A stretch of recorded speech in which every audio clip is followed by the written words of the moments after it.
Hola, pues vamos a continuar precisamente con lo que es el antecedente histórico del lenguaje. Esto es en la materia, pues precisamente del lenguaje y la comunicación en el ser humano. Vamos a ver o hablar un poquito acerca de que, pues obviamente el hombre tiene una necesidad de comunicarse y desde la antigüedad, pues estos elementos han sido algunos aspectos favorables desde la parte del nacimiento de la filosofía hasta las relaciones del lenguaje y el pensamiento.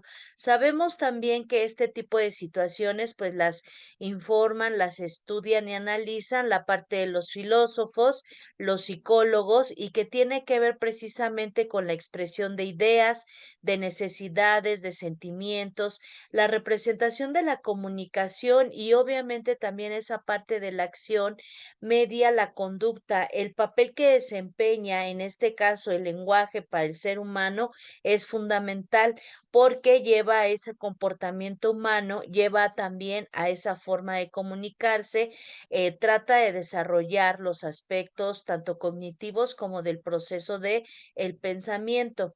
Sabemos entonces que pues hay cambios desde la parte que ya se había analizado, desde los elementos del lenguaje, que son los fonemas, los morfemas, la sintaxis, la gramática, la parte semántica y pragmática. Y entonces vamos a ver precisamente cuál fue el origen del lenguaje. Sabemos que el origen del lenguaje humano es un tema que ha sido motivado y obviamente también es una situación de debate porque tiene que ver que a través de los siglos pues se ha consensado el origen y obviamente esto va a depender también de la edad.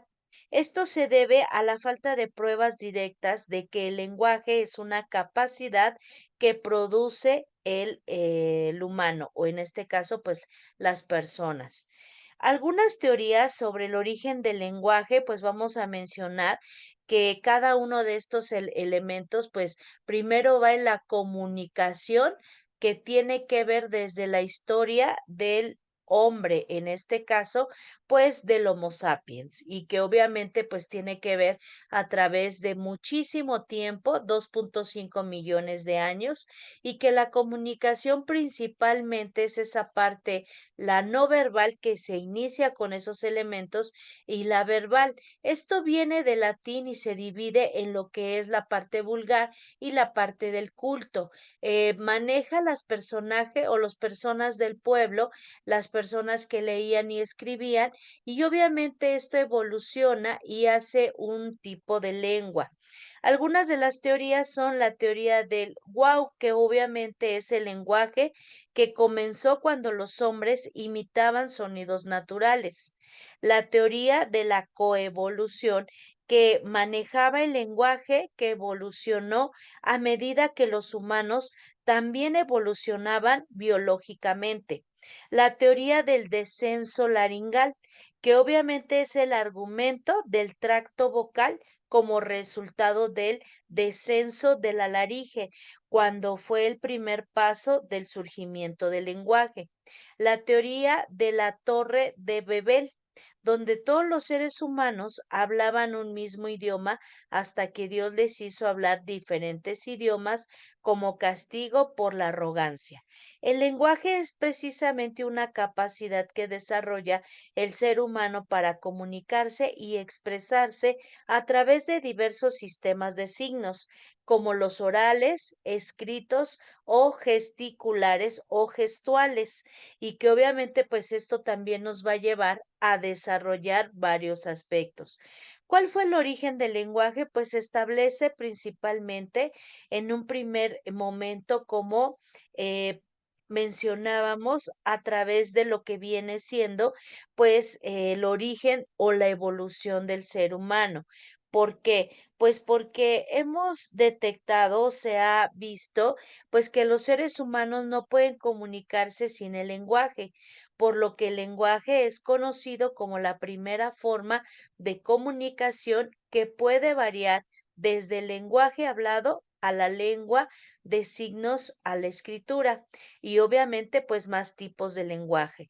Debido a que el momento de la comunicación tiene sus limitaciones, los seres humanos también han producido sus propias verdades sobre el origen del lenguaje, lo que hace que en este tema pues sea precisamente discutible algunos elementos. Esto es lo que sabemos y sobre todo pues hemos visto que el lenguaje pues se da en los primeros años de vida. Los bebés desarrollan habilidades conforme van emitiendo sonidos, van relacionándose y van escuchando a los papás, a los hermanos y obviamente pues a los que los rodean y obviamente pues de esto vamos a ir formando algunos elementos. En este caso, pues sabemos también que hay una situación que mencionábamos, la no verbal, donde se cree que se utilizaron el movimiento de las manos y del cuerpo como para dar los signos y gestos de una forma de expresión que también se relaciona.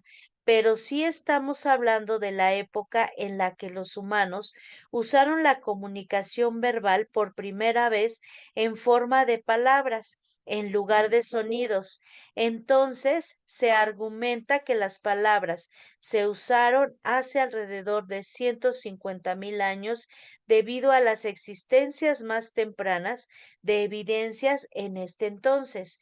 Cuando se trata de los primeros rastros del lenguaje escrito, sabemos que hay evidencia de que las primeras apariciones existieron hace unos 6.000 años, por lo que es seguro decir que el lenguaje hablado ha durado más tiempo que el lenguaje escrito.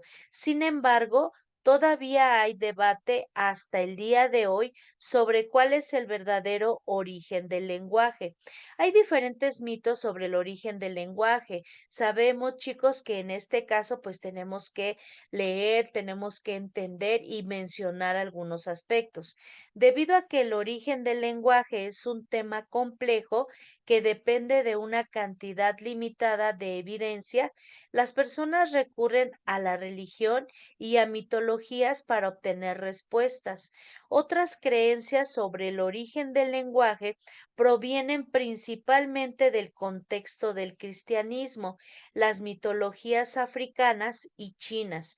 Según la Biblia, en el libro de Génesis, después de que el arca de Noé salvó a todos los seres vivos, en el planeta de una inundación, se unieron para construir una torre que alcanzaría los cielos, la torre de Babel, y fueron castigados.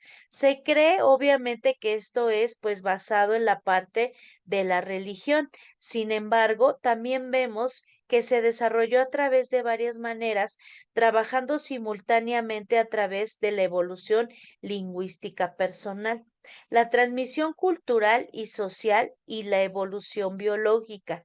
Hay muchos estudios y teorías sobre cómo el lenguaje se adquiere, evoluciona y adapta con el tiempo, obviamente, pues cambios. Según Krosky, el profesor, bueno, obviamente será un profesor de lingüística, apoyó el desarrollo lingüístico personal en la teorización de que el lenguaje es algo que no se puede enseñar, pero que se adquiere de manera innata a medida que las personas se desarrollan y crecen. Biológicamente hablando, sabemos que hay más de 7.000 idiomas existentes y hablados en el mundo. Hoy en día, procedentes de diferentes familias lingüísticas, y sin embargo, también se sabe que para llegar a este punto, todas las lenguas descienden de un ancestro común, también conocido como protolengua. Es debido a esto que somos tan lingüísticamente diversos como lo somos hoy en día y que podemos notar que cierto idioma es o que ciertos idiomas son similares, ciertos lenguajes pues se parecen, pero no es exactamente igual entre sí en función de su vocabulario, ortografía, pronunciación, etcétera. Por ejemplo, muchos hablantes nativos del español pueden haber notado que el español y el italiano son similares en un vocabulario y pronunciación, lo que hace que el italiano sea uno de los idiomas más fáciles de aprender para los hispanohablantes. La razón detrás de esto es más probable porque comparten un ancestro común, el idioma protoindoeuropeo, lo que significa que estos pues son parte de la familia de las lenguas indoeuropeas. Sabemos también que en el término de transmisión cultural y social existen sistemas de comunicación y avances tecnológicos formados a lo largo del tiempo que han contribuido a la evolución del lenguaje. Para empezar, el sistema de correo postal comenzó alrededor del siglo XVIII, permitiendo a las personas enviar cartas escritas, paquetes y a través de estas distancias, pues comenzar a relacionarse o a comunicarse. Sabemos que esto, pues este sistema consumía mucho tiempo dependiendo de la longitud de la distancia. Otro ejemplo es la de Gutenberg, que a partir del siglo XIV se permitió imprimir por parte, obviamente por primera vez, un texto, lo que resultó en artículos periodísticos y otra vez, pues esa parte informativa para imprimirse y compartirse.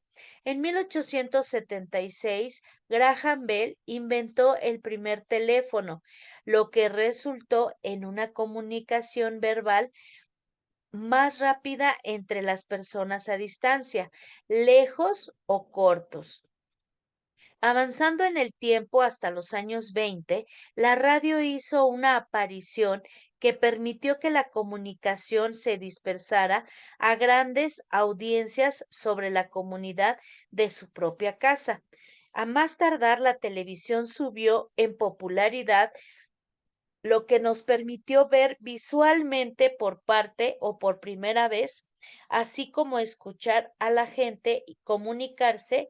Y por último, desde los años 90 hasta hoy, el lenguaje del Internet pues maneja precisamente las plataformas de redes sociales y los teléfonos celulares. Han tomado el revelo como nuestros medios de comunicación, ya que todos tienen características para comunicarse a través de videos, imágenes, textos cortos y mensajes de textos. Todavía hay muchos por descubrir sobre la evolución y mucho que aclarar sobre cómo comenzó el lenguaje. Sabemos que también pues es entendido que hay expertos que estudian desde diferentes campos académicos en la parte lingüística, siendo esta la parte antropológica, lingüística, y que va a muchos elementos de la parte incluso de la educación. Sabemos también que pues precisamente esa parte de la situación lingüística pues nos lleva a verificar e incluso a reflejar algunos elementos, pues el lenguaje surge en la interacción de tres sistemas adaptativos, preferentemente lo que es el aprendizaje individual, la transmisión cultural y la evolución biológica. Sabemos entonces que también este tipo de situaciones pues nos van a enriquecer porque precisamente es como pues tiene el origen el lenguaje con el ser humano y cómo es motivo de discusión pues el verificar que realmente el origen, la trascendencia o las situaciones que también se están manejando pues son pues elementos fundamentales porque también pues vamos a identificar que precisamente hay ya métodos de enseñanza tradicional y que obviamente pues esto nos va a llevar a varios procesos. Los métodos tradicionales de enseñanza pues nos van a llevar a un análisis. ¿Por qué precisamente este tipo de métodos manejan el aprendizaje como un proceso y que tiene que ver con un contexto. Los modelos pedagógicos de la enseñanza pues manejan esa construcción, esa parte de reglas, esa metodología, los horarios y procedimientos, así como elementos disciplinarios. Ahora bien, los métodos tradicionales de la enseñanza se caracterizan pues por varios aspectos. Primero que nada, que la transmisión de conocimientos por parte del docente pues sea transmitida a los alumnos. La parte número dos es que la relación de uno o muchos, donde solo el maestro atiende a varios alumnos. También tenemos que el papel pasivo de los alumnos pues tiene que ver con este aspecto fundamental. La memorización es uno de los elementos que maneja los contenidos presentados por el docente y la evaluación del alumnado a través de los exámenes. Algunas de las características de los métodos tradicionales de la enseñanza son, pues que el docente es el protagonista y el alumno el receptor de la información. El método de enseñanza es el mismo para todos. Obviamente, pues este tiene que ver con la situación del docente. La repetición de lo que el maestro dice es un elemento fundamental. Los alumnos deben memorizar los conceptos en lugar de analizar y comprender los contenidos. Por lo tanto, la pedagogía tradicional comienza a gestarse en el siglo XVIII y alcanzó su apogeo en el siglo XIX. Verificando este tema, pues vamos a analizar algunos aspectos. Es importante mencionarlos, detenerlos a hacer un análisis o un ejemplo para que los podamos entender y obviamente sepamos la importancia del lenguaje en el proceso de enseñanza-aprendizaje. Primero encontramos la enseñanza temática tradicional inductiva. Como su nombre lo dice, es una clase expositiva que transmite el conocimiento de forma teórica. Aquí el profesor pues cuenta precisamente con los elementos que tiene que ver con las aplicaciones. Resuelve un problema, comprueba y ejemplifica el aprendizaje.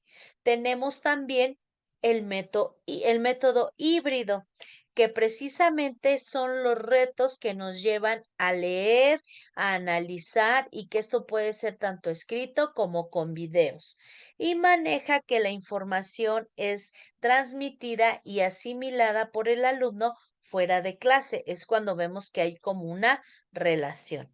Y en clase se combinan donde también vemos métodos inductivos, cuestiones o problemas y que da instrucción directa de realizar algún proceso. Y tenemos por último la enseñanza inductiva. En este tipo de enseñanza vemos que precisamente el reto y el desafío sitúa la problemática en un apoyo concreto y tiene que ver también con una guía. Estimula que el alumno identifique lo que necesita aprender, indague, descubra, introduzca conceptos y maneje la adquisición automática o autónoma del conocimiento y del desarrollo de competencias para el aprendizaje.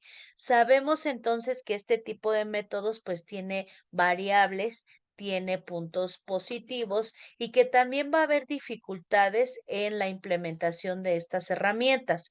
Si nosotros nos ponemos a estudiar precisamente este tipo de situaciones, vemos que hay gran diferencia entre el aspecto de un niño de preescolar, un niño de primaria y un niño de secundaria. ¿Por qué? Porque precisamente el niño de preescolar apenas está desarrollando ese tipo de lenguaje, su estructura, la tonalidad, todo lo que escucha es lo que representa. Y tenemos también, pues precisamente esa parte de que los alumnos de primaria ya empiezan a ser un poquito más analíticos, críticos e implementan pues estas herramientas para comunicarse, para relacionarse con los demás y que obviamente pues también es una parte de externar su sentir. Y sí, y obviamente pues analizamos también la parte de los chicos de secundaria.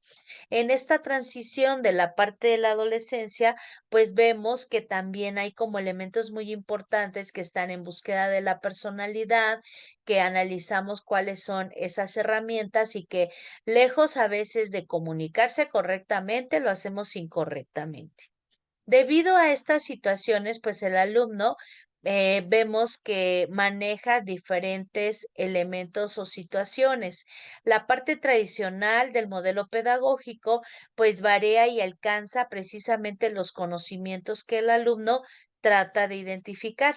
Algunos de los modelos, pues que siempre se manejan son el tradicional, el conductista, el constructivista.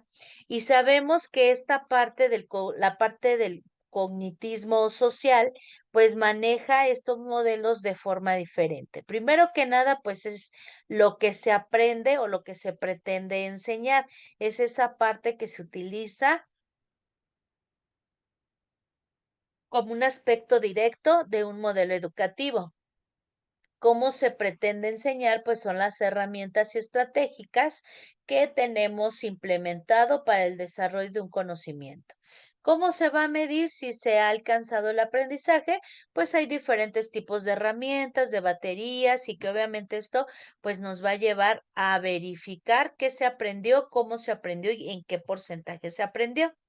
Entonces, pues viendo este tipo de situaciones, vemos también que hay diversos métodos y obviamente, pues también sabemos que la parte que mencionábamos, ¿no? De la educación tradicional, que se basa en una relación de uno a muchos, es decir, un solo maestro atiende a varios alumnos. Sin embargo, este tipo de educación no se adapta a la necesidad del proceso de aprendizaje debido a que no todos los alumnos aprenden al mismo tiempo, ni de la misma manera que es como ya nosotros sabíamos. Entonces entendemos que la parte precisamente del método de enseñanza tradicional, pues se caracteriza por tener una relación de uno a muchos, es decir, que el maestro atiende a varios alumnos, un papel pasivo del alumno que se emita y reciba la formación que el docente transmite, así como una evaluación del aprendizaje que se cuenta en la calificación del resultado.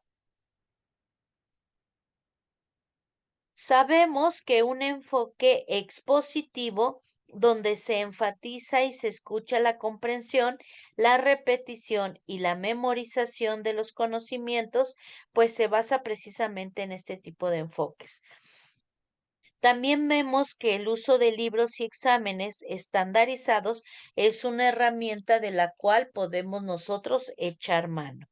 Tenemos que el modelo pedagógico, pues precisamente el tradicional, maneja que el aprendizaje, pues es basado en competencias, que es un modelo que el alumno es el protagonista y que el método es precisamente un modelo de un proceso de enseñanza-aprendizaje que se fomenta y se construye activamente. Por lo tanto, la educación tradicional se basa en una relación que precisamente es de necesidad de proceso y debido a que no todos los alumnos aprenden a este ritmo, pues se ha ido implementando pues nuevas estrategias. Sabemos también que en un método tradicional que tiene que ver contra la parte moderna, pues se manejan los aprendizajes del cambio de modelo pedagógico y que obviamente pues se ha basado en este modelo por la experiencia del alumno. Se basa precisamente en las características de una pedagogía tradicional y las principales diferencias que se manejan de este cambio. Sabemos que como todo cambio, pues tiende a tener aspectos positivos, negativos o que cuesta trabajo, pues llevar el ritmo. La metodología de la enseñanza tradicional se remonta a la parte de las academias de la antigua Grecia Es sencillo, obviamente, ¿por qué? Porque tiene alguna persona que tiene el conocimiento y que lo transmite al grupo y que esto pues sabemos que se debe evaluar y que por lo tanto el método tiene algunos pilares. Primero que nada, pues es el profesor, es la parte de quien posee el saber. La transmisión oral, que obviamente sabemos que de aquí parte porque es la falta de la tecnología para difundirlo. El proceso de aprendizaje del alumno consiste en escuchar, comprender y memorizar. Y sabemos que los exámenes, pues son pruebas para evaluar a los alumnos que han adquirido efectivamente estos conocimientos. La realidad, la palabra tradicional, pues viene del latín tradere, que significa entregar. Por eso, a lo largo de la historia, la transmisión oral o la narración ha sido la manera más sencilla y eficaz de entregar a los demás los conocimientos que se consideran valiosos. Sabemos también que pues la metodología de la enseñanza tradicional tiene un paso nuevo en lo que es este siglo, a partir de lo que se maneja como la parte tecnológica y que dispone de los libros y facilita una transmisión del saber y permite repasar los contenidos tantas veces como se quiera. Han cambiado las formas de entregar los saberes. Además, en el siglo XX, la invención de la radio, la televisión e Internet permite la difusión y el acceso universal a conocimientos. La pedagogía pues maneja todo el mundo y obviamente tiene un acceso al saber. Sabemos que el profesor ya no es el único poseedor de conocimientos, entonces sabemos también que hay que enseñar, cómo va a enseñar, qué será lo que vamos a implementar o el gran reto de la educación en los últimos siglos. Sabemos que en el siglo XIX María Montessori responde a esta propuesta educativa personalizada y que obviamente tiene que ver un poco también con John Dewey, que acerca la proyección o la implementación de proyectos a la experiencia cuando se acuñe a este término. Si se quiere profundizar un poco acerca de este tipo de las teorías, pues precisamente es aquí los métodos que nosotros estamos analizando e implementando. Los métodos de enseñanza, pues pueden ser colectivos, pueden ser en grupos, pueden ser individualizados o experienciales. ¿Por qué? Sabemos que en la parte colectiva, pues se maneja mucho esa situación de la comunicación, del profesor estudiante, la transmisión de la información y la parte unidireccional, donde pues aquí como vemos, pues está precisamente el profesor al frente y los estudiantes muy atentos. La parte de la acción, en este caso de los grupos, maneja la acción participativa del grupo, de la comunicación, la parte multidireccional entre los participantes y maneja mucho la teoría humanista del aprendizaje. Esto quiere decir porque como grupos pues trabajan de forma diferente, implementan estrategias y también van dirigidas a estas personas. En el método de enseñanza individualizado, como su nombre lo dice, va dirigido a considerar las diferencias individuales de los estudiantes, la teoría de aprendizaje conductista y la instrucción programada de Skinner. En las situaciones de enseñanza que se implica aprender en esta parte de experiencial, es la parte donde la experiencia directa o fuera del aula es la que se maneja principalmente cuando les enseñamos a los estudiantes pues a manejar ese tipo de situaciones con la relación que se lleva. ¿Qué quiere decir? Pues les enseñamos a leer, a escribir para comunicarse con los demás. Les enseñamos a contar, a la mejor y les enseñamos a jugarle a los billetitos, a las monedas, jugamos con fruta y les damos como varios ejemplos, ¿no? Si nosotros vamos al mercado y vamos a comprar 1 kilo de plátano y cuesta 20 pesos y tengo un billete de a 50, ¿no? Cuánto me van a dar de cambio o cuántos kilos puedo comprar, etcétera. Ahí es donde vemos precisamente esa parte de la experiencia y que tiene que ver con su vida natural. También otro es cuando nosotros implementamos en un aula, pues algunos ejercicios, algunos ejemplos científicos donde vamos a analizar, pues que precisamente eso es lo que tiene que ver con una parte científica. Vemos, ahora sí, vamos a hablar un poquito más ya en la parte de los métodos y vamos a hablar de el método inductivo. En este caso, pues el método inductivo en la parte de la enseñanza y el aprendizaje, pues se basa como un proceso de razonamiento y de observación, así como de experimentación, para llegar a una conclusión general a partir de casos específicos. En este caso del método inductivo se llama así porque precisamente como aquí observamos, pues es la parte de observar, captar y desarrollar algunas observaciones.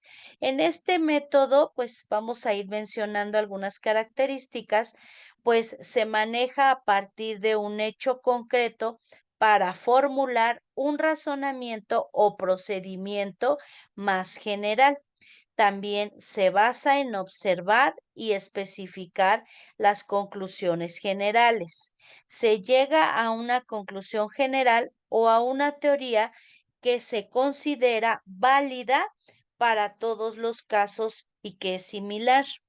Un ejemplo de razonamiento inductivo es el sol que ha salido todos los días de mi vida. Por lo tanto, el sol saldrá siempre todos los días. Otra de las partes es, por ejemplo, en el método inductivo es la diferencia entre el método que se maneja de observación o de experimentación. Y sabemos que las conclusiones son, pues, la parte más importante. En el método inductivo es flexible y se ha demostrado ser muy adecuado para los campos de la ciencia de los datos. ¿Por qué? Porque sabemos que el razonamiento inductivo o inducción es una forma de razonamiento en la que la verdad de las premisas apoya la conclusión y obviamente esto pues no la garantiza. Dentro del razonamiento inductivo, vemos que también este tipo de métodos es implementado porque precisamente maneja como la parte de la herramienta donde nosotros vamos a basarnos y también vamos a analizar precisamente pues cuáles son estas características, estos patrones o las tendencias. Se llega a una conclusión general o a una teoría que se considera válida para todos los casos y se maneja también así porque obviamente pues nosotros verificamos que dentro del nivel educativo que se puedan desarrollar, pues entonces vamos a ir implementando características específicas de ese tipo de nivel, porque no podemos aplicar este tipo de métodos, aunque tenga características, a todos los niveles. En este método, pues el proceso de razonamiento es precisamente en el caso específico y que tiene que haber pues patrones y tendencias, como habíamos mencionado, pero porque precisamente es esa parte de la función nueva de la observación y de los experimentos. Decíamos entonces que las principales características del método inductivo son, número uno, observación empírica. Quiere decir que el método inductivo se basa en la observación de hechos específicos y concretos. Tenemos también que va de lo particular a lo general y este método parte de la observación de casos específicos para llegar a la conclusión general. El número 3 es la parte de flexibilidad que maneja el método inductivo y es flexible a las etapas de los datos observados. Si obviamente son nuevos los datos o no encajan en la teoría y tiene que ver con la conclusión general y que la teoría puede ser modificada o incluso rechazada. Tenemos también la parte de la tentatividad. ¿Por qué se le llama así? Pues porque las conclusiones a los que se llega mediante este método inductivo son tentativas y pueden ser revisadas o modificadas en función de nuevas observaciones o experimentos. Tenemos también la parte probabilística que maneja las conclusiones generales a las que se llegan mediante el método inductivo y son probabilísticas porque se basan también precisamente en patrones observados que se repiten en los casos similares. Tenemos también la parte contextual que maneja el método inductivo y se enfoca en el contexto específico en el que se realiza la observación y la experimentación. Principales usos de este método inductivo. Pues en sí, como el método inductivo se utiliza en diferentes campos del conocimiento y la investigación, pues algunos de estos principales usos son los siguientes. Número uno, la investigación científica, porque este método ampliamente es utilizado en la investigación científica para observar fenómenos específicos y a partir de ellos generar hipótesis y conclusiones generales. Punto número dos, la investigación social. En las ciencias sociales, el método inductivo se basa para estudiar comportamientos y actitudes humanas a partir de las observaciones y análisis de casos específicos. Sabemos entonces que en el caso número 3, pues es el estudio de mercado, donde el método se utiliza en el análisis de mercados para comprender las necesidades y preferencias de los consumidores a partir de la observación de su comportamiento y patrones de compra. También y por último mencionamos que la investigación de campo es un método inductivo donde comúnmente se utiliza la investigación de campo donde se observan las situaciones y eventos específicos para obtener la formación sobre estos temas en particular. Por lo tanto, pues vemos que en el método inductivo de este tipo de investigaciones, pues se recopilan los datos o encuestas y entrevistas de la parte que se está investigando o se relaciona entre sí. Se analizan los datos para identificar patrones y tendencias que, por ejemplo, pueden buscar esa parte existente y una correlación entre la edad de lo que se está proponiendo, que es lo que les decía. En este tipo de método, pues vamos a verificar principalmente, pues lo que viene siendo la observación. También entendemos que es esa parte del patrón y que desarrolla principalmente, pues esa parte de la teoría, donde si nosotros analizamos bien, pues vemos que en la parte de educación pues entonces también se aplica. ¿Por qué? Pues porque el docente transmite el conocimiento, el alumno se detiene, lo analiza, lo observa y obviamente pues lo aplica. Sabemos también que el método inductivo, como su nombre lo dice, pues es la parte fundamental de manejar esa parte de observación y desarrollar una teoría. Identificamos las necesidades de nuestros alumnos e implementamos las herramientas tecnológicas para poder desarrollar pues esta situación.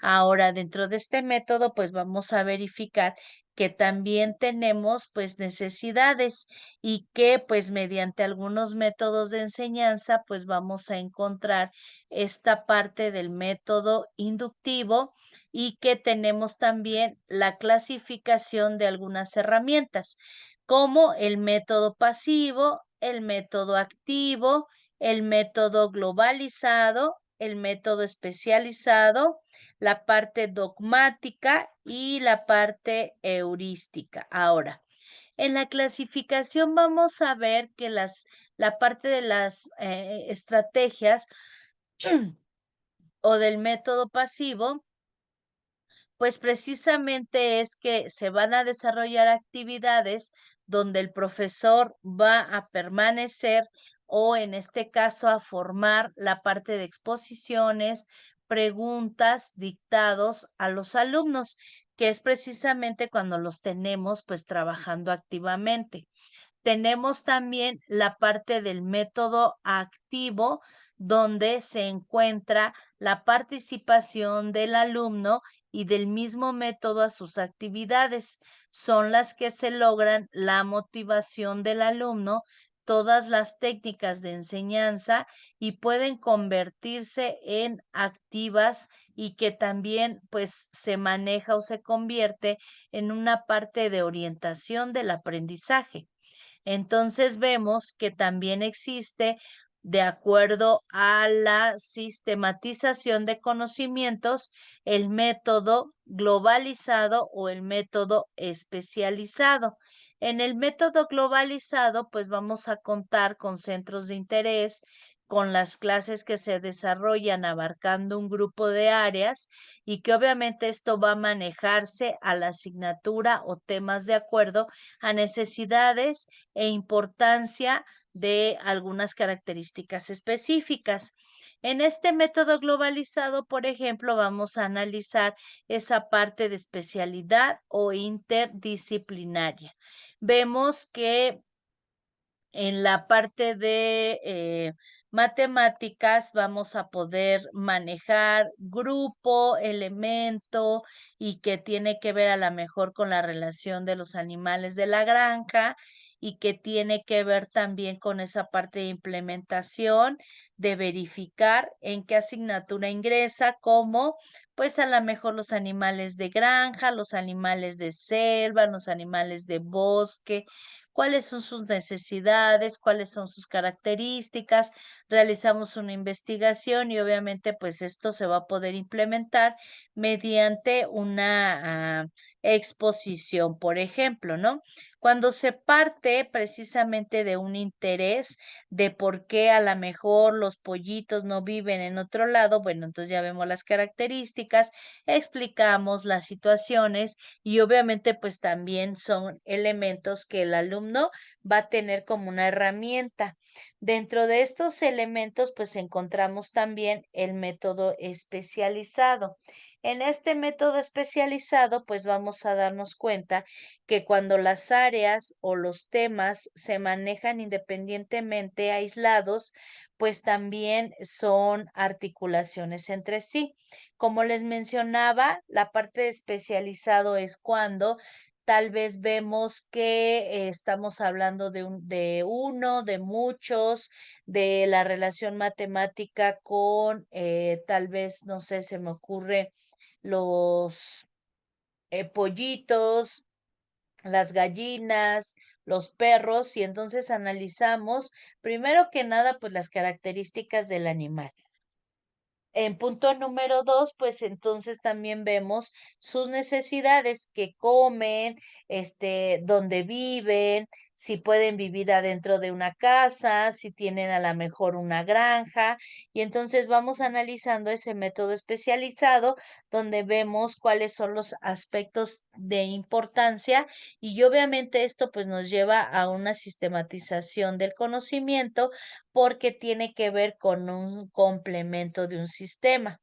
Y entonces vemos también que en cuanto a la aceptación de la parte de la enseñanza, pues entonces tenemos conceptos, elementos y situaciones de las cuales pues nosotros en algún momento vamos a ver como una parte dogmática. Primero, pues vamos a entender que la parte quiere decir en este caso, pues que el alumno sin dar como alguna discusión, pues tiende a tener la parte de la suposición de la verdad y que obviamente pues esto se aprende a través de lo que se comprende. ¿Por qué se dice eso? Pues porque vamos a ver que un dogma, en este caso, o la parte dogmática de la enseñanza, pues es el conjunto de creencias o afirmaciones que se aceptan como verdaderas y sin cuestionarlas. Sabemos también que se considera como un principio innegable y que es en el ámbito también puede ser religioso, que un dogma es un conjunto de creencias que son obligatorias para algunos seguidores. En el ámbito de la enseñanza, el método dogmático es un método de enseñanza que impone al estudiante a observar sin discusión lo que el profesor enseña.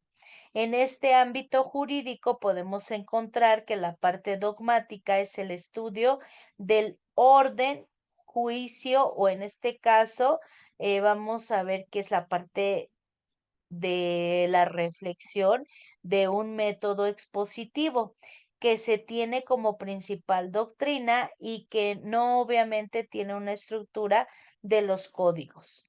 Un dogma es un conjunto de creencias, como aquí lo estábamos analizando. Constituye una verdad aceptada sin crítica y sabemos también que esto pues existen dogmas en la base de distintos discursos e instituciones que también se llaman doctrinas. Entonces vemos que en varios términos pueden referirse como una opinión aceptada por los filósofos o las escuelas y que decretan elementos públicos, religiosos y decisiones promulgadas como de autoridad o política. En la parte de la religión, pues también tiene que ver con estos elementos porque pues se concede que el profesor es la autoridad de la transmisión de conocimientos y que son verdaderos de lo que él nos da. Es decir, aquello que expresa el docente es lo que el alumno tiene que aprender sin opinión de réplica o de duda y según consigo el sitio de la formación y del estudio. Y por último, pues vamos a hablar precisamente de la parte neurística o del descubrimiento del griego neurístico de enseñar. Sabemos entonces que antes de aprender que la parte de la memoria, pues se desarrollan también elementos que se descubren y que se aceptan como verdaderos. El profesor presenta los elementos del aprendizaje para que el alumno lo descubra. Entonces, mediante estos métodos vamos a identificar precisamente los métodos de enseñanza del lenguaje. ¿Cuál es la relación y por qué? Fíjense bien, si nosotros tenemos a chicos de nivel preescolar, pues vamos a analizar o nos vamos a identificar con ellos porque ellos son muy observadores, ellos desarrollan esa situación de todo lo que escuchan, pues lo analizan, lo valoran, lo relacionan e incluso pues a lo mejor se manifiestan en la cuestión de si están de acuerdo o no. Precisamente, pues los métodos de la identificación de la enseñanza, pues nos lleva a verificar que esta elaboración puede ser de una situación personal o conjunta y que este método de enseñanza pues lleva a un grado donde el sujeto tiene una interacción del profesor y el alumno y también se llaman en la parte metodológica básica porque se maneja en la enseñanza. Sabemos entonces que dos métodos principales donde podemos nosotros identificar este tipo de estrategias, pues es la parte analítica o global y se caracteriza porque desde el primer momento se le presenta al niño y la niña unidades con un significado completo. El método global consiste y se aplica en una enseñanza de lectura y de escritura, el mismo proceso que se sigue con los niños de enseñarles a hablar. Entonces sabemos que precisamente pues este tipo de métodos se basan en el procedimiento tanto oral y emplea diversos contextos, situaciones para presentar las nuevas palabras y escrituras. La actividad principal del aula se basa en la práctica oral y controlada de estructuras lingüísticas a través de las situaciones concebidas para ellos. Porque sabemos que obviamente pues en este tipo de estrategias durante la historia de la enseñanza del idioma podemos destacar los siguientes métodos: traducción gramatical, método directo, método Berlitz, método audiolingüístico, método situacional, método audiovisual, método comunicativo, método noción fusional y método de respuesta física total, donde maneja incluso aspectos también de este tipo de situaciones. Se trata de métodos centrados en el profesor y métodos centrados en el alumno. Sabemos que las necesidades educativas pues van cambiando. Las necesidades de nuestro contexto educativo actual pues tiene que ver precisamente de cuál fue la implementación de su lenguaje, cuáles fueron los elementos básicos para desarrollar o que incluso cuáles eran aquellas estrategias que ellos ya están empezando a implementar porque al final pues nos está dando el aprendizaje satisfactorio como se pretende. Dentro de todos estos elementos, pues verificamos que precisamente tenemos pues aspectos donde tenemos que trabajar con las herramientas del método, con los aspectos y principalmente con esa parte del lenguaje. Para poder desarrollar el lenguaje, pues colocamos también un lápiz debajo de la lengua y obviamente nos va a ayudar a poder pronunciar un poquito mejor las palabras, a enriquecer el léxico y también, ¿por qué no?, a desarrollar esa parte del lenguaje avanzado y que obviamente pues tiene una estructura. Sabemos también que cuando se habla de una metodología de la enseñanza, pues nos referimos a una metodología activa donde una serie de estrategias y técnicas que se buscan en el aprendizaje sea efectivo para el alumno y a través de esto se fomenta la participación activa, la colaboración y la aplicación práctica de conocimientos.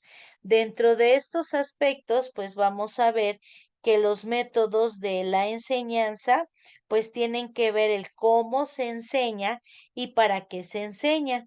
El análisis del papel, pues se muestra en este caso, pues que hay como enfoques para la enseñanza de la lectura. Tienen los siguientes elementos: enseñanza explícita en la conciencia fonológica, enseñanza sistemática de fonética y métodos para mejorar la fluidez. Estos son solo algunos de los aspectos que obviamente pues se toman en cuenta y a consideración. ¿Por qué? Porque sabemos que la enseñanza debe ser clara y bien planificada. Algunos métodos para enseñar a leer son el método fonético, donde es un método tradicional y efectivo que permite a los niños interpretar palabras nuevas y desconocidas. En el método global o analítico se maneja un método que va de lo general a lo particular y un ejemplo es el método Doman, que consiste en mostrar a los niños carteles con una palabra escrita y nombrarla. Tenemos también el método Waldorf, que obviamente es un método que empieza desde la forma fonética, presentando las letras de forma individual y nombrando su sonido. También podemos mencionar que a los niños se les ayuda o en este caso se maneja como el apoyo en casa cuando inician a leer. Leyendo mucho, pues ayuda al niño a desarrollar el lenguaje, preguntándole también lo que manejó en la lectura, que entendió, le enseñándole las letras y palabras fuera de los libros y haciendo que le parezca un juego, leyendo en voz alta, creando un rincón de lecturas y que también pues elijan libros que les gusten. El panel, en este caso, pues que se maneja de manera de lo que es el aprendizaje y la enseñanza, nos lleva a que la mayoría de los niños cuando aprenden a leer, pues manejan esa enseñanza específica en las partes principales de la lectura. Se hace la conciencia fonológica, fonética, fluidez, vocabulario y comprensión. La enseñanza también debe ser sistemática, bien planificada y consciente, así como clara. Sabemos entonces que este tipo de elementos pues es muy importante porque pues cuando hay una enseñanza sistemática basada en la fonética, se sustenta en décadas de investigación sobre la ciencia del cerebro, a diferencia del habla, de la lectura, que no es una habilidad que los cerebros de los niños estén programados para desarrollarse, sino que también pues es esa parte de del método fonológico comprensivo, donde se requiere que los estudiantes practiquen la decodificación desde la primera consonante y que una vez que los estudiantes conocen por lo menos una consonante, las vocales pueden leer y escribir palabras como mamá, amo, mío, entre otros. Entonces, analizando este tipo de informaciones, pues vamos a validar que precisamente los modelos de enseñanza pues nos van a ayudar a completar ese aprendizaje de lo que es la parte fonética, de lo que es el desarrollo del lenguaje y que obviamente pues esto va a ayudar mucho para implementar las estrategias. Con esto, pues cerramos la primera clase, implementamos algunos aspectos y nos vemos la siguiente. Estén atentos para las actividades y obviamente pues vamos a ir analizando cuáles son las herramientas que vamos a analizar o a implementar. Yo les decía que les recomiendo que pues en un niño vayan haciendo como algún análisis de cuáles son las necesidades, cuáles son las estrategias, qué tipo de modelo es el que podemos desarrollar o que incluso vamos a ir viendo que hay tablas para considerar si su desarrollo se está dando de forma óptima o que en algún momento pues podemos implementar alguna herramienta diferente. Uno de los ejercicios que les recomiendo mucho es que alrededor de su boca pues les pongan chocolate, mermelada o algo dulce y hacer que ejercite la lengua.